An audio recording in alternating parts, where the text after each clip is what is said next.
Don Lemon, a black man with a white husband, is calling someone an Uncle Tom? You want to talk about irony? Worldwide exclusive.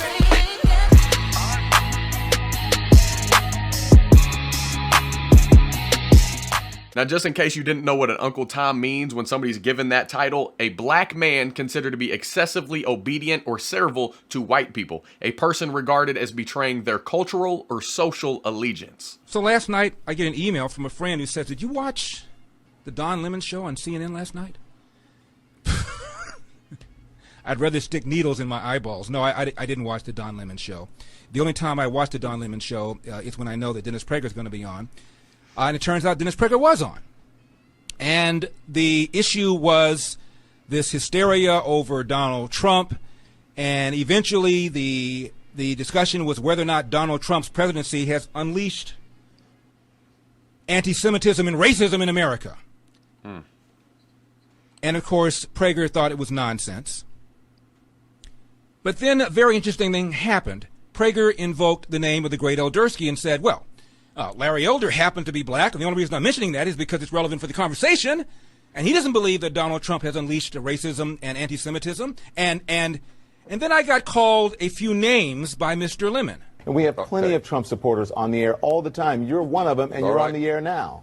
Right, fine. I think that's terrific. I didn't talk about you, but I think the ratio, Larry Elder, a colleague of mine, who happens to be black, I think it's only relevant because we're talking about racism here, and doesn't think Trump has unleashed racism, did a CNN analysis, and it just seems because that he's black, it doesn't mean that he is aware, and it doesn't mean that he is smart. Oh, he's very aware. Yeah. He's one of the brightest guys I know. And it doesn't also mean that he is not co-opted by certain things, and that he doesn't reap the benefits of us having a... Not co-opted by certain things? What the bleep does that even mean? Let me tell you what it means. Don Lemon was calling me an Uncle Tom, but he's smart enough to know that calling me an Uncle Tom might get him suspended if not fired. So he needed another word, but that's what he meant.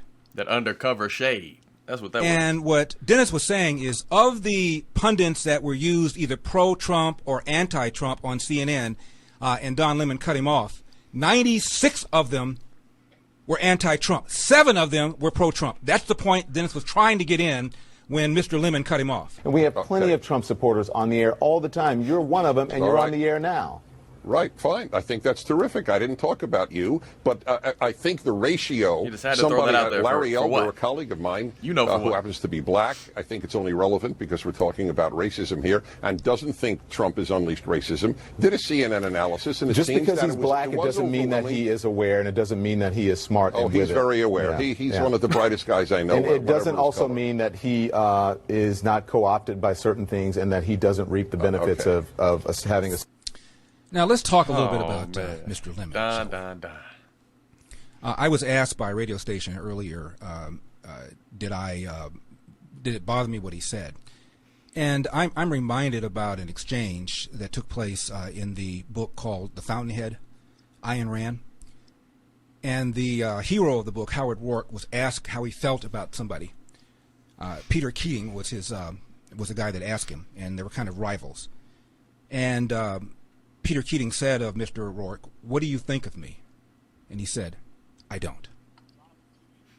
And that's how I feel about lightweights like Don Lemon and Mark Montiel and Michael Eric Dyson. They're all the same. These are all educated people, tenured people in the cases of the ones that are at colleges, making 6 figures, perhaps even more. What Larry's getting to is Don is paid for and bought, and what Don said about Larry is exactly what Don is the epitome of. He's a sellout, on the shelf, paid, scripted to say what people's narrative wants to be painted as. That's what it is. It's not the facts. It's not what's really going on in the world. It's what he's paid to talk about, these false narratives and headlines to portray a message to an audience that isn't aware, that won't dive deeper than surface level, and isn't actually informed, which is sad. It's very satanic. It's very dark. And let's let Larry break it down. Sitting around bitching and moaning and whining about how bad things are for other people. They were able to make it. Somehow the thicket of racism, they were able to navigate through that. Somehow they were able to cut down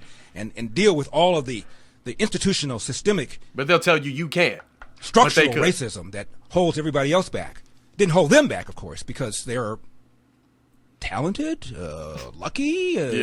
What's the analysis here? And took that check. I think it was the last time I was on Don Lemon's show.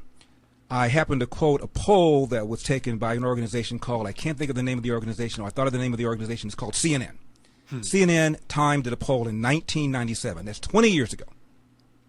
They asked both black teens and white teens the following question. Is racism a major problem in America? Not too surprisingly, both the black teens and white teens said yes. But then they asked the following question of black teens. Is racism a big problem, a minor problem, or no problem in your own daily lives?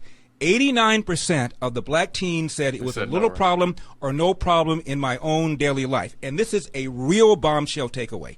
Twice as many black teens as white said failure to take advantage of available opportunities is a bigger problem than racism. End of quote. That's a Time CNN poll 20 years ago. And you're telling me now racism is greater now than it was 20 years ago after the election and re-election of a black president? You see, victocrats like Don Lemon. So what Larry's point right there is, and I love Larry, all the man ever preaches is take responsibility for yourself and your own life. Stop making excuses because nobody is holding you back but you. So when you get up day in and day out, you have the chance to go right, go left, and I mean take the right path, take the consistent, disciplined, well-crafted path. The harder path is more difficult to get where you want to go or you say you want to go. You got to be willing to put in that grind time. You got to be willing to lay it all on the line and tell everybody, be quiet. I'm going towards what I want to achieve. No, not Don Lemon, not any of these figureheads that are paid off to tell you how hard life is, but yet they're out there talking to you. They're getting 6 figures, way more, 7 figures, like multi-million-dollar payouts every single year, but they're black and they made it. Why can't you make it? They don't want you at the top. It's just it's a victim mindset. They know people will eat it up. They'll keep coming back to it. And woe is me. That's the world's mindset nowadays. That's a lot of people in the world, not mine, not Larry's. And I love that because facts are not facts, and what's really going on in the world, as the great Thomas Sowell, who I just started to recently dive into, said, facts are not liberal strong suit. Rhetoric is. False narratives, painting the picture in a way that it's not really that way on Earth. It's not at all. So I think that they're advancing the cause when in fact they're hurting the cause. They are enabling people like my friend Muhammad, not his real name. I grew up with Paul, knowing him since the 2nd grade. Great athlete. He was a starting point guard for the high school basketball team. He was the best pitcher for the baseball team. He picked up a tennis racket, fooled around with it for 2 weeks, tried out, and made the tennis team. He was the quarterback of the football team. He was the greatest prep athlete I have ever seen. We were very good friends. I graduate from high school. I go to college. I come back, and my friend has changed his name from Paul to Muhammad. He's thrown away all his trophies, throwing away all of his stuff, and now he's going to be a warrior for the cause. You see, here's what happened. When Muhammad would be late for practice, as he was all the time, he never got benched. One time he was really late, and as the coach was finally berating him in front of the other players, Muhammad slowly took off his jersey, threw it in the coach's face, and the coach started him the next game. However, when the coaches came, Notre Dame, UCLA, Marquette, all the big ones came, Duke, next level, to scout him, the coach had to be honest because the coach's reputation's on the line. And he told all these schools he is a coach killer. He's the kind of guy who will disrupt the atmosphere, and you will not win with this guy, even though he's a great player. Bye-bye Notre Dame. Bye-bye UCLA. Bye-bye USC. He ended up going to a very small, non-basketball-oriented college, and he was pissed.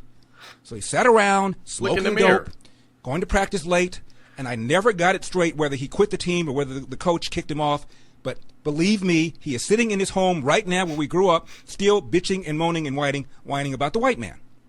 Now, when I came back from college, I went to visit him, and he's doing all this stuff with me, and I said, ho, ho, ho, ho, ho, ho, whoa, whoa, whoa.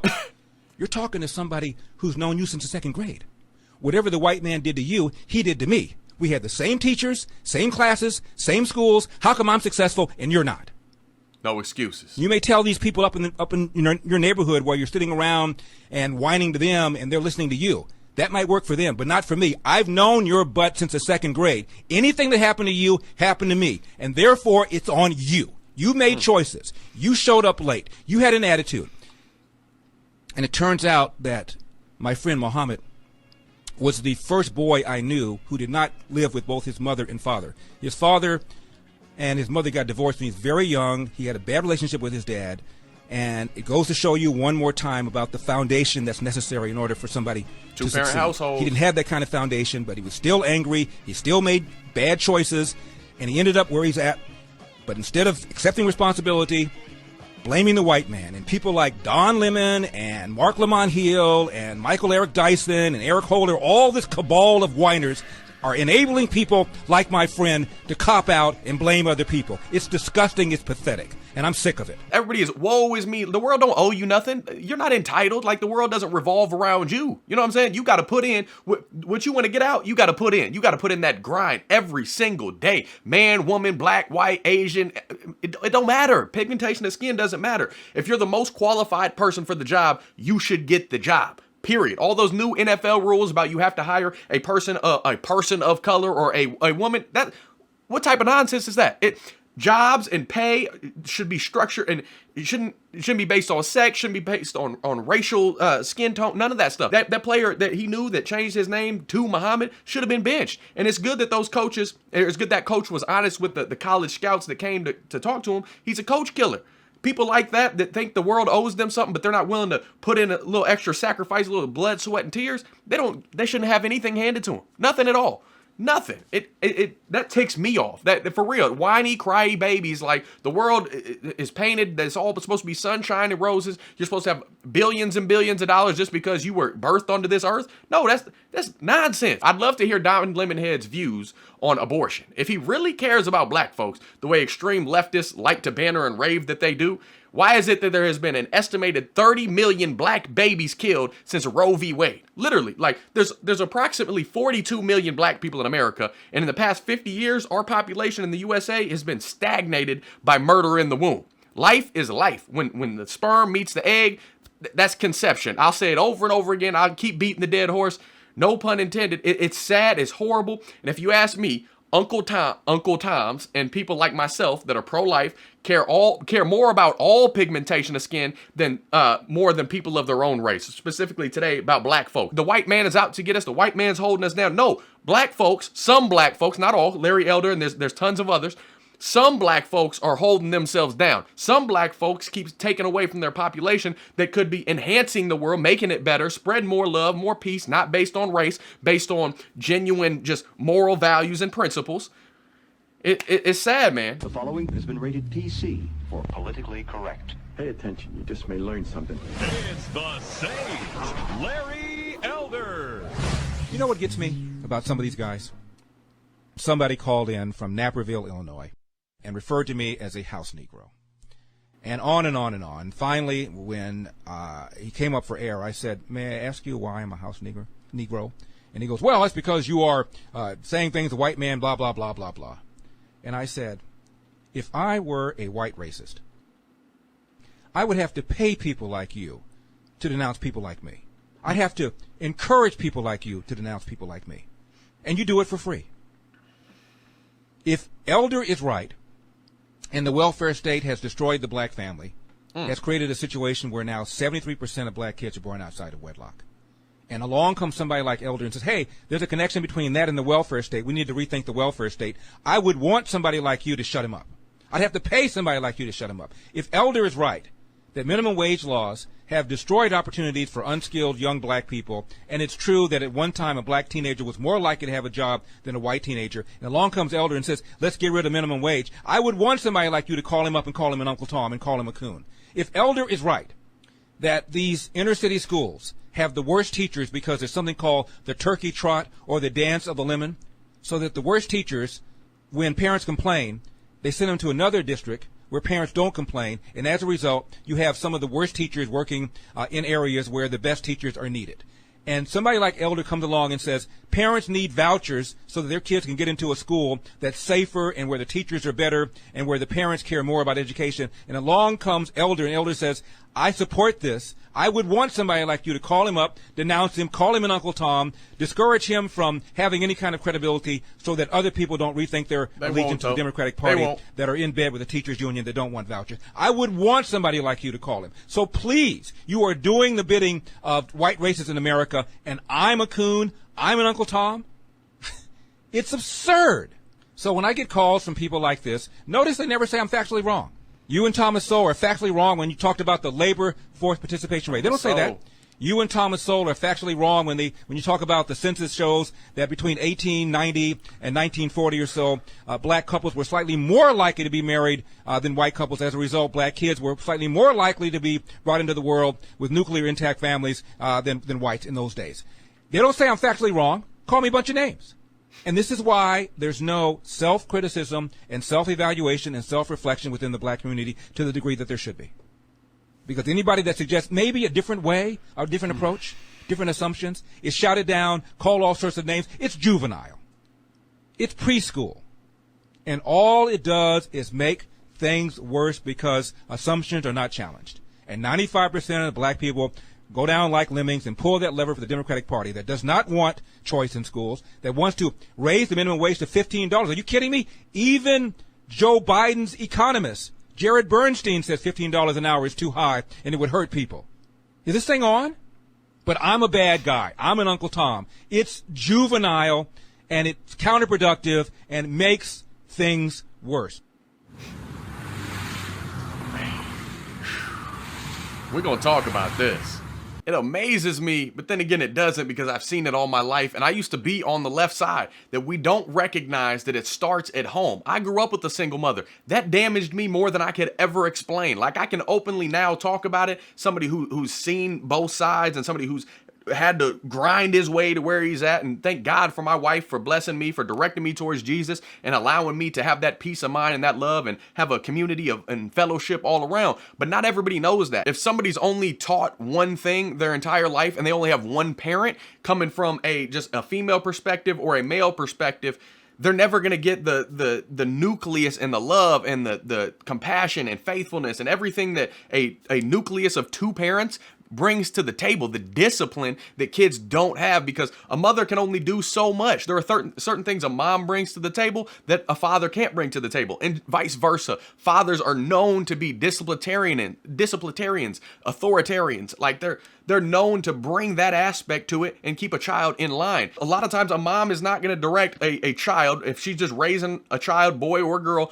by herself. She's out there grinding, working, whether she's having help or not. Like, a lot of times they're probably not focused on directing their child to the foundation, this rock right here that is Jesus, that is God, that the Holy Spirit, the basic instructions before leaving earth. And without a two-parent household, you see stories like now Muhammad, his Larry Elder's friend, that he was battling with that and he felt entitled. He felt like the world owed him something. I don't know how it was at home, if he was spoiled, whatever it was, but he had no sense of discipline. He had no sense of hard work and what it takes to consistently show up and show out and really get what you put in. Like, you got to earn those starting spots. You got to earn that money. You got to earn that wage. There shouldn't be a minimum wage. And Larry Elder's just unveiling the curtain, showing the truth that what needs to be talked about. But people on the left, for whatever reason, they don't want to talk about it. Like, for whatever reason, they don't want to have the facts on the table for everybody. Like, they can make it, they can get through there. They probably had two-parent households. They clearly weren't raised in the church, but they somehow made it at least off hard work and effort. But now they've taken it the wrong way, and they could use their platform to educate and really shed light on the truth of what it takes to make it and be successful in the world and also be a good person. But they won't talk about that sort of stuff. So I'm going to share it. I'm going to use my platform to share the light with people. Now, this first verse I'm going to share is one of the Beatitudes that Jesus taught while giving the Sermon on the Mount. It comes from Matthew 5, verse 11 and 12. I'm using the English Standard Version, ESV.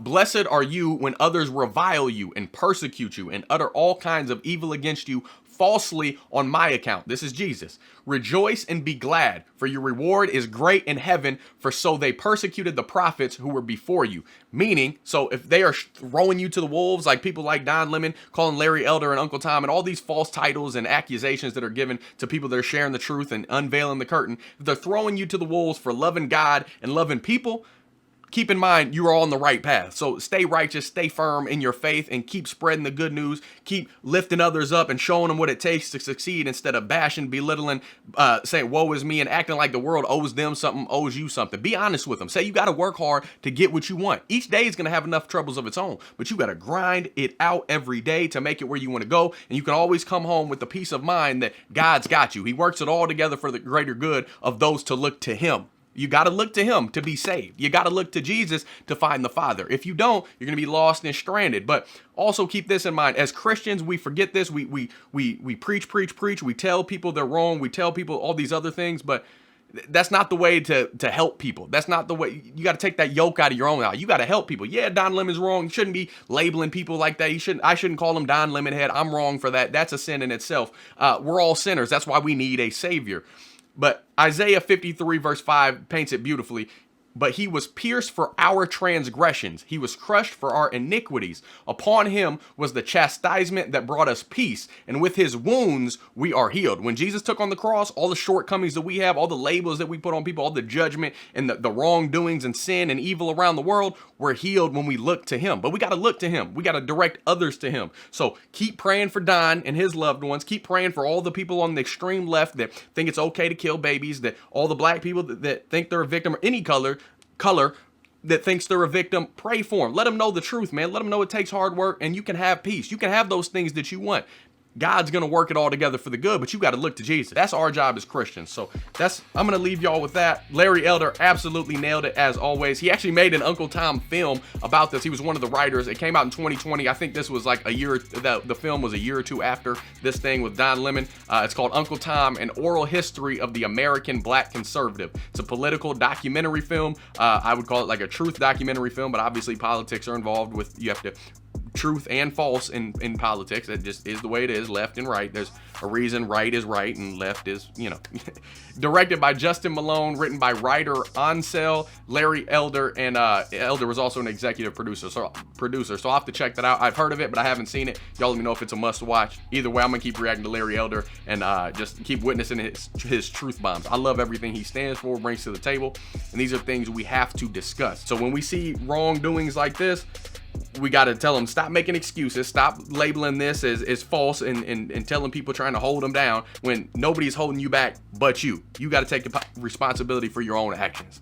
Subscribe, like, notification bell if you're new. If you want to support the channel, what I do over here, you get entertainment, you get facts, whatever it is you get. You just want to show some love, you can always buy me a coffee. You can join the Patreon fam, or you can donate on PayPal. You don't have to do any of that at all. I know times are a little difficult with Biden as president. The economy is what it is. All the craziness going on in Russia. Pray for those people in Ukraine and Russia and all around the world, all the evil. Pray that it is gone real soon. Pray that the deceiver that Satan is, portraying himself as an angel of light, that is revealed and God always wins. We know this. So just keep on praying for that time to come when we'll all have peace and joy and those people that look to him. I love y'all. For right now, Godspeed. I'm gone.